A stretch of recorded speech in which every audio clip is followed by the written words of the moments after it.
Okay. A patient presents to the ER with intractable nausea and vomiting. Mrs. Byler is a 54-year-old woman and a member of the Amish community. Her husband John is with her for support. John, we have to get home to take care of the kids. Don't worry, Mary. We are just here to be treated and leave. Hello, Mrs. Byler. My name is Damsel, and I'll be taking care of you today. What brings you here? I was making dinner at home, and then all of a sudden I started vomiting blood, and I haven't been able to move my bowels in days. Okay, let's listen to your bowel sound. Do you mind if your husband stays here? Of course. Okay.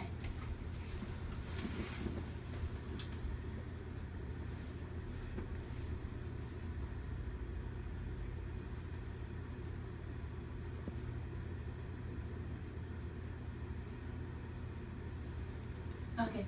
The left lower side seems to be demolished. Mm-hmm. Do you feel any pain? Yes, I'm in a lot of pain. On the scale of 0 to 10, 0 being the lowest, like you don't have any pain, and 10 being the highest pain you can possibly have, what will you rate your pain? I would say it's a 7. Is it 7? Mm-hmm. Okay, the doctor will be here shortly. Okay, thank you. Be okay, Mary. Hello, Mrs. Byler. My name's Dr. Hartman. I'm the ER physician. Can you tell me why you're in here? I've been vomiting all morning, and I haven't been able to pass my bowels for like 3 days now. Okay, let's go ahead and let's listen to those bowel sounds. Are you having any pain right now? Yes. Okay.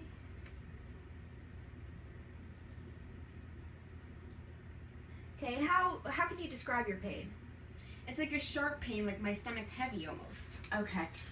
Yeah, I'm definitely hearing something down in the lower quadrant area. We're gonna go ahead and get some tests done and we'll go from there, okay? Okay, great. 1 hour later. Hello, Mr. and Mrs. Byler. So we did get the CT scan results back and it looks like you have a bowel obstruction. So what we need to do is we need to go surgically and remove that obstruction. If we could just get informed consent for you, and then you're gonna have to stay overnight and fast for 12 hours, and then we can do the procedure in the morning. We can't stay. I have kids and I have to take care of a farm. We're part of an Amish community. We need to return home so we can complete our task for the coming day. Okay. Mr. and Mrs. Byers, it is very important that we carry out this procedure because if we don't, the obstruction could end up causing an intestinal damage or it could cause infection. She will not be staying. We need to leave. Okay, could you please sign the against medical advice form? This form is stating that you know the consequences before leaving and you are leaving on your own free will. No, we're just gonna... John, we have to comply with their rules. An AMA is a discharge against medical advice, in which a patient chooses to leave the hospital before the treating physician recommends discharge. Damsel will document exactly what happened in the patient's chart verbatim. She will also keep a copy of the legal document.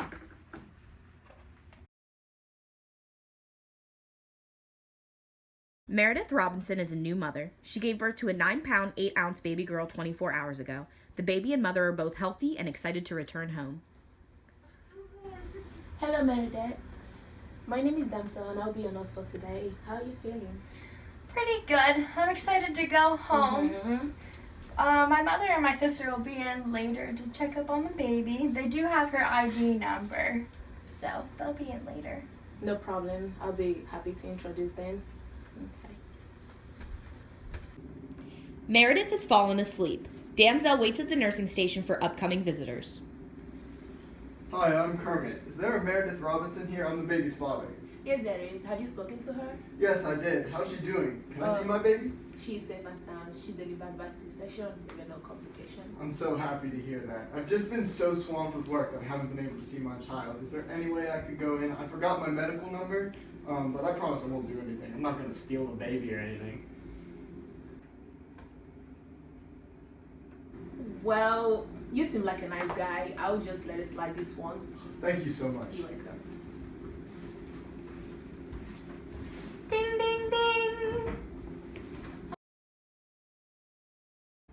What Damsel didn't know was that Meredith just had a restraining order made against Kermit 5 days before. He was abusive and taken into custody for assault. Logan sneaks the child past security and takes the child home. He is later found convicted of kidnapping, and Damsel is sent to court for HIPAA violations. Hello, Meredith. Your boyfriend is here. I don't have a boyfriend. What? Oh my god. Is Kermit here? Yeah. Kermit is my abusive ex-boyfriend. I just filed a restraining order against him. He's gonna take the baby. Okay, I'll call the cops right now. Ma'am, I called the cops. You're looking for him. I told you that only my mother and my sister were coming today. Oh my God. I'm sorry. He seemed so convincing. I thought he was your boyfriend. Oh, he's really good at being convincing. Trust me, I know.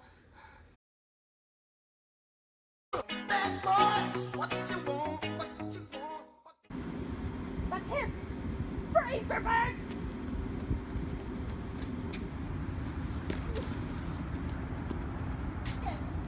You're under arrest for child endangerment and kidnapping. Anything you say can and will be used against you in the court of law. You have the right to an attorney. If you don't have... I have your baby. My baby! Oh, thank you so much. Oh, come on now. In the courtroom, Damsel, you have been found guilty of HIPAA violations.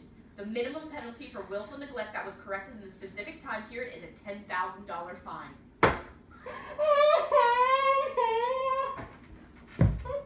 although Damsel gave what seems like such a small amount of information, she has given the father enough information to be able to coerce the nurse into seeing his child, even though he was not a documented visitor. HIPAA is Health Insurance Portability and Accountability Act. It's U.S. legislation that provides data privacy and security provisions for safeguarding medical information.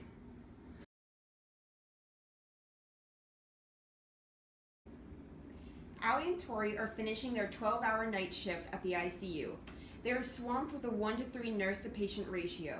All of a sudden, beep beep beep beep beep beep beep. Patient in room 12 is in VFib. Beep beep beep beep beep beep. Beep, beep, beep, beep. This beep, patient's coding beep, fast. beep, We need to beep, start compressions. Beep, beep. Wait, should we check the chart before we do this? There's no time. He's beep, gonna die if we don't beep, start anything. I'm beep, gonna prep some epi.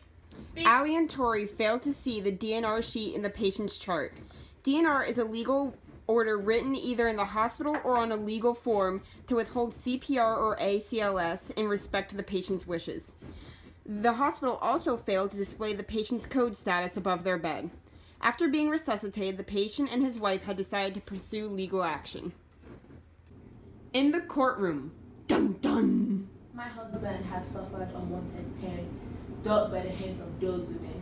And do you feel that those nurses took unlawful action and assaulted your husband? Yes, I do. Thank you, Mrs. Bernie Sanders. You may leave the stand. I would now like to call up Mr. Walter Sanders.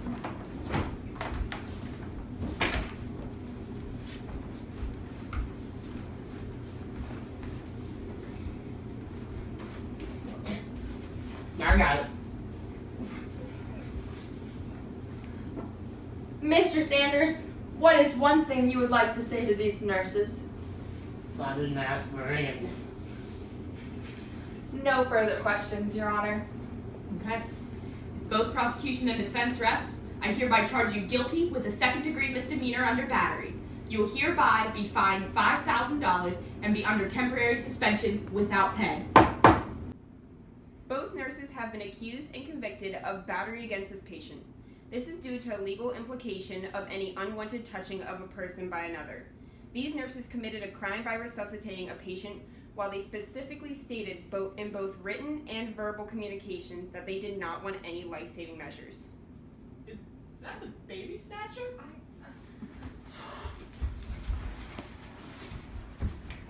Is it the baby? Where'd the baby come from?